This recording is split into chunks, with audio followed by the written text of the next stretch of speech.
চলে আসছি প্রথম টিপসে। আর এরকম কচু যখনই আমরা কাটতে যাই, কিছু ভাজা বা চচ্চড়ির জন্য কাটার জন্য কিন্তু এই কচুটা আমরা কিছুতেই হাত দিয়ে ধরতে পারি না। আপনাদের সামনে দেখিয়ে দিচ্ছি। তো হাত দিয়ে কিন্তু পিছলে পিছলে চলে যাচ্ছে। আর যখনই আমরা কুচো কুচো করে একদম ভাজা বা চচ্চড়ির জন্য ভাজতে যাব, একদমই কিন্তু পাতলা পাতলা করতে পারি না। এই যে কচুর পিচ্ছিল ভাবটা আছে তার জন্য। দেখুন, তার জন্য আমি কী করছি, আমি একটা গ্রেটার নিয়েছি। আর এরকম গ্রেটার কিন্তু আমাদের সবার বাড়িতেই থাকে। গ্রেটার নিয়েছি, আর নিয়ে আমি একটা কাঁটা চামচ দিয়ে কচুর যে কচুটা আছে তার মধ্যে গেঁথে দিয়েছি। আর এইভাবে কিন্তু আমি খুব সহজেই, দেখুন বন্ধুরা, একদম ঝিরিঝিরি করে, যেমন ভাজা বা চচ্চড়ির জন্য খুব সহজেই কিন্তু আমরা কেটে নিতে পারছি, কোনো রকম হাত না লাগিয়ে। দেখুন বন্ধুরা, খুব সুন্দর করে কিন্তু একদম ঝিরিঝিরি করে কেটে নিচ্ছি। অবশ্যই টিপসটা আপনারা বাড়িতে অ্যাপ্লাই করবেন। চলে আসছি পরবর্তী টিপসে।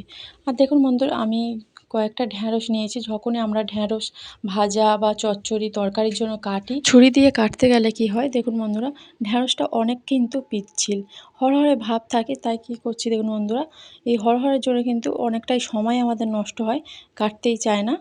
আর তাই আমি একটু লেবুর রস নিয়েছি। আপনারা লেবু খাওয়ার পরে যেটা খোসাটা থাকে সেটা দিয়েও আমি লেবু দিতে পারেন।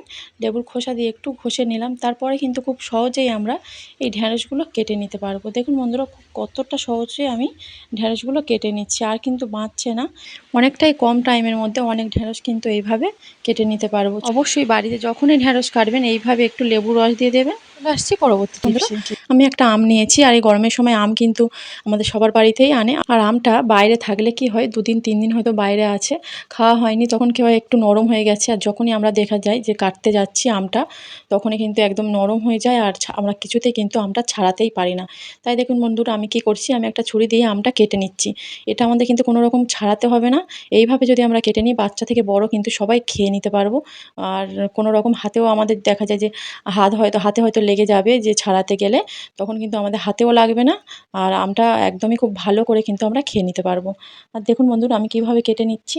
আমি একটা ছুরি নিয়েছি, নিয়ে দেখুন পিচ পিচ করে কেটে নিচ্ছি। আমাদের কিন্তু আমের খোসাটা কিছুতেই আমাদের হাত দিয়ে ধরতে হবে না ছাড়ানোর জন্য।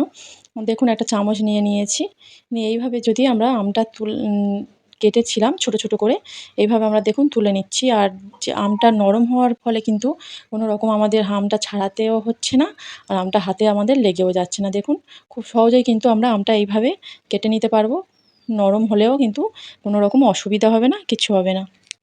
অবশ্যই কিন্তু যখনই দেখবেন আপনাদের আমটা নরম হয়ে গেছে বাড়িতে, তো এরকমভাবে আমটা ছাড়াতে পারছেন না, কিন্তু আমাদের আমটা নষ্টও করা যাবে না, এভাবে আমরা আমটা কেটে খেয়ে নিতে পারবো। সেই টিপসটা অ্যাপ্লাই করুন। চলে সয়াবিন, যেটা আমরা সয়াবিন বড়ি বলি, ছোট হোক বা বড় হোক, সেটা আমাদের বাড়িতে থাকে। তো একসঙ্গে হয়তো অনেকটা করে আমরা তুলে নিই। তো একসঙ্গে তোলার ফলে কি হয়, সয়াবিনটা অনেক দিন থাকার ফলে তার মধ্যে ফাঙ্গাস বা পোকা লেগে যায়। আর এই ফাঙ্গাস ও পোকা লাগার হাত থেকে বাঁচতে আমরা কি করব, দেখে নিন।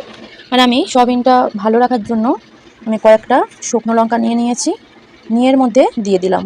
আর সয়াবিনটা অনেকটা জায়গা জুড়ে থাকে, এটা অনেক যদি একসঙ্গে কেনা হয়, তো একটা কৌটোর মধ্যে যদি রেখে শুকনো লঙ্কাটা যদি দেওয়া যায়, তাহলে এর মধ্যে পোকা বা ফাঙ্গাস লাগবে না। চলে আসছি পরের আইডিয়ায়। আমি একটা নষ্ট হয়ে যাওয়া ফেলে দেওয়া ছুরি তারপরে নিয়েছি। আমি কিছু লাইলনের দড়ি নিয়েছি। এই 3 ভাগে আমি 1 ভাগ করে নিয়েছি লাইলনের দড়িগুলো। লাইলন বলতে প্লাস্টিকের যেগুলো একটু শক্তপোক্ত দড়ি, আমি এটা নিয়েছি।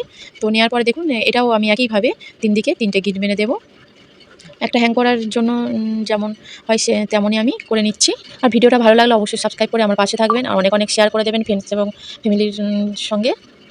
আর দেখুন, আমি 3 দিকে 3টে যেমন গিঁট মারি তেমনই আমি গিঁটটা মেরে নিচ্ছি। তো গিঁট মেরে দেওয়ার পরে আমি এটা 3টে যে দড়িটা নিয়েছি, দড়ি নিয়ে আমি এক জায়গা করে একটু ফাঁসকি মতো দিয়ে দিচ্ছি, যাতে একটু ঝোলানো যায়। আর এটা নিয়ে আমি এখন কী করব, আর দেখুন, আমরা যখন থালা বাসন বাটি গ্লাস বাসনকোসন মেজে নিয়ে এসে ধুয়ে রেখে দিই, তখন কি হয়, কিচেন স্ল্যাবসের উপর রাখি, তো তার উপরে দেখা যায় জল ভর্তি হয়ে যায়। এই যে জলগুলো থাকে বাসনকোসনের মধ্যে, তা জলগুলো ভর্তি হয়ে যায়। তখন আমরা কী করি, স্ল্যাবটা আবার নতুন করে মুছতে হয়, খালি মুছতে হয়। আমাদের কিন্তু অনেকটাই সময় নষ্ট হয়ে যায়। তার জন্য আমরা কী করব, একটা ঝুড়িতে যে আরেক রকম যদি আমরা ঝুড়ি নিই, এইভাবে দড়ি দিয়ে বেঁধে আমরা কিচেন সিঙ্কের উপরটার দিকে যদি এইভাবে ঝুলিয়ে রেখে দিয়ে, এই যখন আমরা ধুয়ে জিনিসপত্র নিয়ে আসবো এর ভিতর যদি রেখে দিই, তাহলে কিন্তু আর আমাদের যে কিচেন স্ল্যাবসটা কিন্তু নোংরাও হবে না, আর খালি মুছতেও হবে না, আর সময়টা অনেকটাই বেঁচে যাবে। আর আমরা কিন্তু এর মধ্যে খুব সাজিয়ে সুন্দর করে আমরা কিন্তু এটাকে গুছিয়ে যে বাসনগুলো আছে ওগুলো কিন্তু খুব ভালো করে আমরা রেখে দিতে পারবো। আর আমাদের আলাদা করে আর বাসন রাখা স্ট্যান্ড কিনতে হবে না। চলে আসছি পরের টিপসে। আর বন্ধুরা দেখুন আমি একটা গ্রেটার নিয়েছি, আর এরকম গ্রেটার কিন্তু আমাদের সবার বাড়িতেই একটা করে এখন থাকে। আর আমাদের যখনই অল্প অল্প আদা রসুন যখন আমাদের পেস্ট করতে হয় তখন কিন্তু আমরা মিক্সচারে বা শিলপাটায় করতে পারি না, তো গ্রেটারে আমরা করে নিই। তো এই গ্রেটারটা কিন্তু আমরা কয়েক মাস দেখা যায় কয়েক মাস ব্যবহার করার পরে কিন্তু আমাদের এটাতে ধারটা চলে যায়। তখন কিন্তু আমরা যখনই কোনো জিনিস গ্রেট করতে যাব তখন কিন্তু আমরা গ্রেট করতে পারি না, মানে হতেই চায় না, অনেকটাই সময় লাগে। তাই আমি কি করছি দেখুন, আমাদের সবার বাড়িতে এরকমই কাপ থাকে, তো কড়ির কাপ। তো ওই ওরকমই কাপ নিয়ে আমি খুব ভালো করে কড়ির যে কাপের পিছনটা দিয়ে খুব ভালো করে এইভাবে দেখুন, যেমনই আদা রসুন আমরা গ্রেট করি সেরকমইভাবে একদমই কিন্তু আমরা ধারটা দিয়ে নিতে পারি। আর এইভাবে যদি আমরা ধারটা দিয়ে দেখুন খুব সুন্দর কিন্তু ধার চলে এসেছে। আর এটা কিন্তু ধার না দিতে পারলে কিন্তু এটা আমাদের আর কোনো রকম কাজেও লাগতো না, আর এটা কিন্তু আমাদের পড়েই থাকতো, বা এটা কোনো সময় হয়তো ফেলে দিতেই হতো। এরকম কিন্তু আপনারা বাড়িতে এইভাবেই যদি একটা কাপ নিয়ে এইভাবে যদি আপনারা করে নিতে পারেন তাহলে কিন্তু আপনাদের অনেকটাই সুবিধা হবে। চলে আসছি পরবর্তী টিপসে। আর দেখুন বন্ধুরা, আমি একটা বেডশিট নিয়েছি। একটা বেডশিট নিয়ে আমি এখন কি করছি দেখুন, আমি একটা পলিথিন নিয়েছি, প্লাস্টিক যেগুলো শাড়ি টাড়ি থাকে সেটা আমি নিয়েছি। আর বেডশিটটা ভালো করে কিন্তু আমি ভাঁজ করে নিয়েছি ছোট করে। নিয়ে আমি যে পলিথিনটা নিয়েছি সেটার মধ্যে এরকমভাবে সরু করে একটু ওর প্লাস্টিকটার মধ্যে আমি দিয়ে দিলাম। দিয়ে দেখুন বন্ধুরা, ফ্রিজের মধ্যে আমি প্রায় ঘন্টা ২ এর মতো রেখে দিচ্ছি। যেখানে আমরা কোনো রকম কোনো কিছু খাবার-দাবার, তরকারি কিছু রাখি না সেটার মধ্যে রেখেছি। আর দেখুন ২ ঘন্টা পরে আমি চলে আসছি। আর ২ ঘন্টা পরে আমি বেডশিটটা দেখুন বার করে নিচ্ছি। তো ফ্রিজ থেকে বের করে নিয়ে আমি কাগজটা দেখুন আমি সরিয়ে দেবো।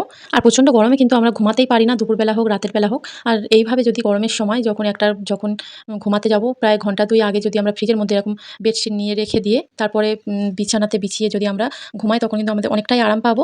গরমও লাগবে না বেশি, আর এসিও কিন্তু আমাদের লাগবে না গরমের সময়। এইভাবে কিন্তু আমরা খুব সহজেই ভালো করে ঘুমাতে পারবো, রাতের হোক আর দুপুরবেলা হোক। যখনই আপনারা ঘুমাতে যাবেন তার ঘন্টাখানেক আগে এইভাবে দিয়ে দেবেন। চলে আসছি পরবর্তী টিপসে। দেখুন বন্ধুরা, গ্যাস কিন্তু আমাদের প্রতিদিনই কাজে লাগে আমাদের রান্নার কাজে।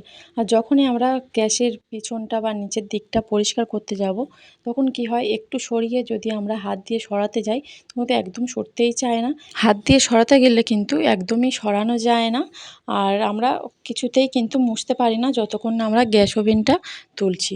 তাই দেখুন বন্ধুরা, খুব সহজেই কিন্তু আমরা এই কিচেন স্ল্যাবটা হাত দিয়ে সরিয়ে নিতে পারবো। আমি কয়েকটা বোতলের ঢাকা নিয়েছি, আর অনেক পুরনো বোতলের ঢাকা কিন্তু পড়ে থাকে বোতল এখানে সেখানে। তো সেই ঢাকাগুলো নিয়েছি, নিয়ে আমি কি করছি, যে গ্যাস ওভেনের পাটা আছে তার নিচে কিন্তু ৪ কোণে ৪টে পা আমি পার মধ্যে যে বোতলের ঢাকাটা নিয়েছি সেটা আমি দিয়ে দিলাম। দিয়ে আপনাদের দেখাচ্ছি খুব সহজেই কিন্তু সরে যাচ্ছে। আমরা যখন তখন এই গ্যাসের ওভেনটা সরিয়ে পরিষ্কার করে নিতে পারবো। অবশ্যই টিপসটা আপনারা অ্যাপ্লাই করবেন বাড়ি।